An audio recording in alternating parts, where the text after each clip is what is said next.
Hey guys, welcome to the Massive Arm channel. I'm Steve Shaw. In this video, I'm going to do an arm building tier list. We're going to look at biceps and triceps exercises, and I'm going to show you which ones I think are A-list and which ones you probably should avoid.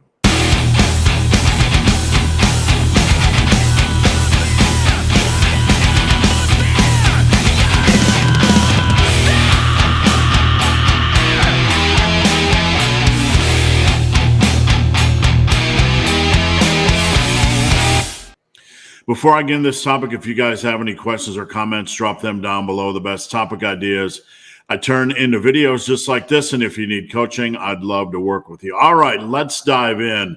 I have 2, 4, 6, 8, 10, 12, I don't know, over 20 exercises. One of them, Skull Destroyers, is my own creation. Everything else is more conventional. We're going to look at biceps and triceps exercises. We're not trying to build a workout here. We're just going to look at each exercise individually and kind of rank it A through nah. Now, if I rank it A tier, that means it's worthy of consideration, the best of the best. You should probably fit it in. B is also highly valuable. If you have any cracks or spaces in your workout program, you might want to squeeze these in. C and D are optional. That doesn't mean they shouldn't be used. If you have any extra exercises, you can squeeze these in. If you like these as pet exercises, they're perfectly okay. You just don't want to make them your priority. And when it comes to nah, that's just my personal opinion, things I probably would not use, or just as a last resort. All right, so enough rambling. Let's dive in. The first one here we have is the biceps curl or the barbell curl. And I'm going to preface that this can be either the easy bar curl or the barbell curl. Some things to consider. We want not only quality feel on these exercises, but we want sustainability. We want to have something that you can progress with over a longer period of time. This improves the rating of the exercise because if it has a good feel and you can progress for a long period of time, it's going to give you a lot of value. Now, the barbell curl or the easy bar curl is one of those movements. You can not only use quality form, but you can get a lot of mileage out of the barbell or easy bar curl. You can progress for a long period of time. So that's moving up to A for me. Now, we have the dumbbell curl, same spiel. I like to do the alternating curl variation, and I really recommend you give that a try. You lean in a little bit, you can get a little bit better feel, a little bit better contraction, and you have a long progression opportunity with the dumbbell curl. All right, so one more dumbbell exercise before we get into the close grip bench. We have the hammer curl variation. This is pretty solid. I do this myself.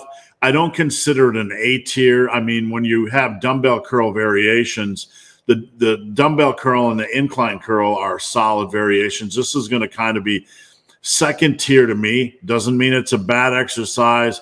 It just means it's kind of a supplementary or complementary exercise. I'm going to put this as a C.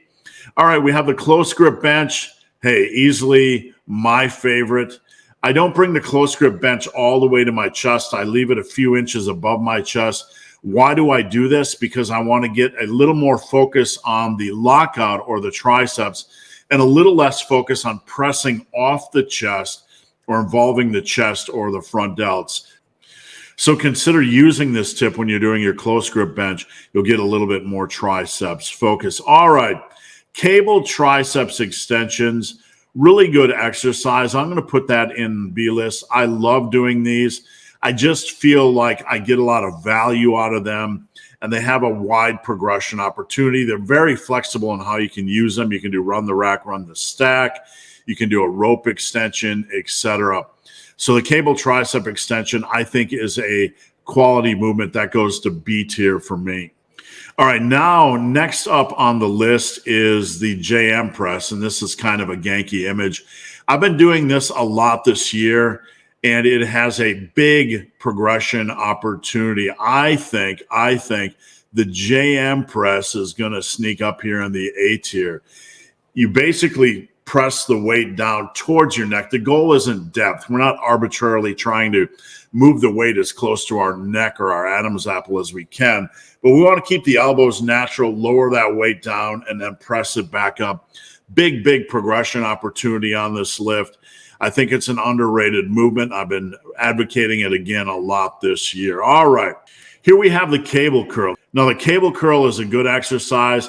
I feel this is probably going to be a B tier. It's one of the few cable exercises that I feel is almost legitimately equal to a compound movement with dumbbells or barbells. You can really get a good progression opportunity out of this lift. You can really get a good feel. You can work the biceps really hard. So definitely a B tier lift for me.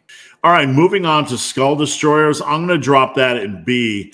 The only reason I put that in B and not in A is because the skull destroyer, more than any triceps exercise, I find people complain about elbow discomfort. It can be an exercise that can create a lot of elbow discomfort for a number of reasons. If you enjoy it, definitely a quality lift, something you should consider trying. It has a big progression opportunity, just a solid movement overall. All right, now here is a lift that a lot of you probably haven't tried, but you probably should consider. It is the incline dumbbell curl. Now at the bottom of this lift, you can get a nice stretch and you can curl it up. Really good feel, really good progression opportunity. I consider this B tier, and that might seem a little bit controversial to some of you because it is a hot lift. A lot of the influencers are talking about it. I don't feel it's up there in potency with just a standing alternating dumbbell curl. I don't feel it has the same progression opportunity. It's a good lift. I just would rate it second to standing dumbbell curls. All right. So the old concentration curl.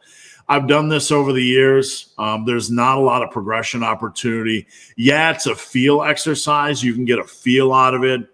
I don't know if I'm going to toss this into D or nah, because yes, you could get a lot out of this doing like rest pause. It is a unilateral exercise, so therefore it has another strike against it, time sink. You have to do basically 6 sets if you want to do 3. I'm going to drop this into nah. You can use it if you want as some form of a finisher, but the bottom line is there's just too many other quality biceps exercises out there for me to consider this.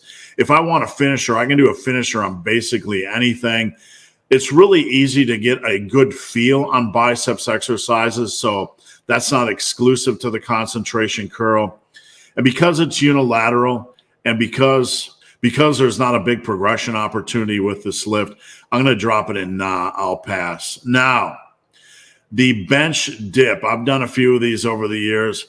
I'm going to drop this into nah. There's just too many other good triceps exercises out there. I find this stresses the shoulders for me, and a lot of my clients feel the same way. If you can get some good mileage or value out of this lift, go right ahead. There's just not a big, bold progression opportunity. That combined with the fact that it's stressing your shoulders and it's just an awkward lift in general, I don't think it's worthy of consideration. Is any exercise a bad exercise? No. But with that said, there's too many other good triceps exercises for me to even consider this in my programming. All right, moving on to the old preacher curl. I'm going to put that in C tier. If you like this lift, do it. I just find it not as impactful, not as much of a quality feel as barbell curls or cable curls or other straight bar variations. I find at the bottom, the stretch is actually a little bit awkward for me. For you, it might be okay. I'm just considering this a C tier lift. You can squeeze it in if it's a pet exercise. If you actually enjoy this exercise, go ahead. You're going to get value out of it. It doesn't have as much of a progression opportunity as a lot of the biceps lifts above it. All right, so seated triceps push downs. Where do these go? I have this station in my home gym, and I have to tell you, I abso-freaking-lutely love this variation. I do it for 3 sets of 20. Last night I did it for 3 sets of 20. I think this is a great and underrated exercise.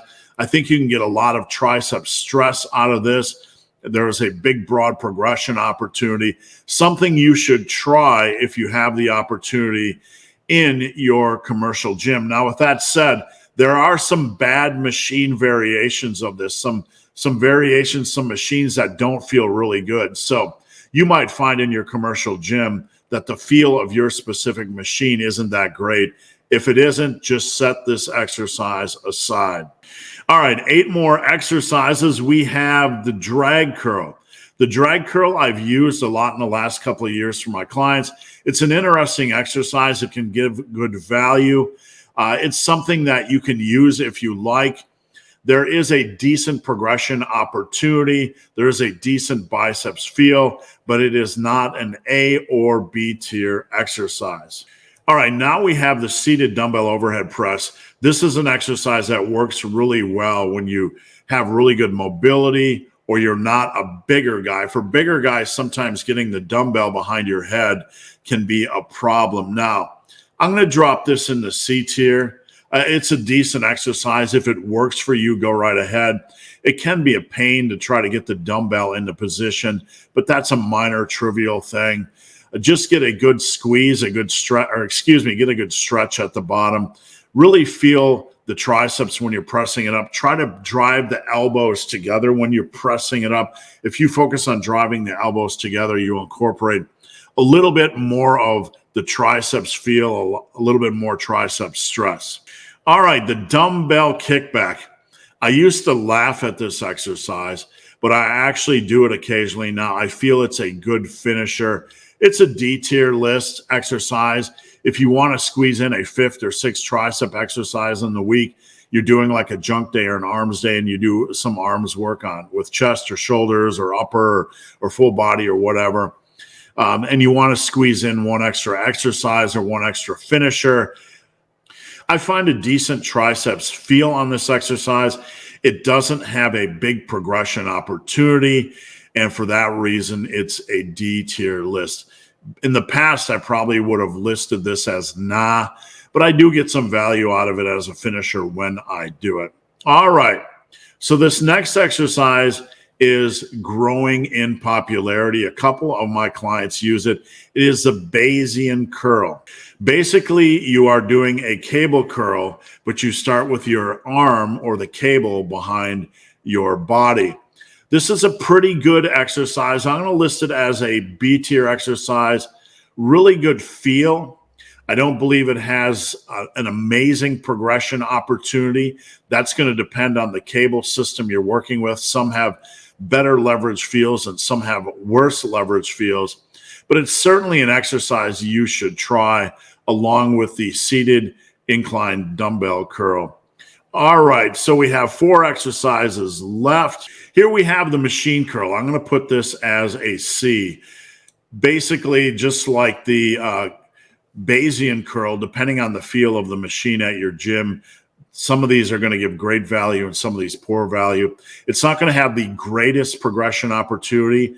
This is a good C tier exercise if you need a good 3rd or 4th movement for your biceps for the week. This is definitely worth considering. If you like it, put it in.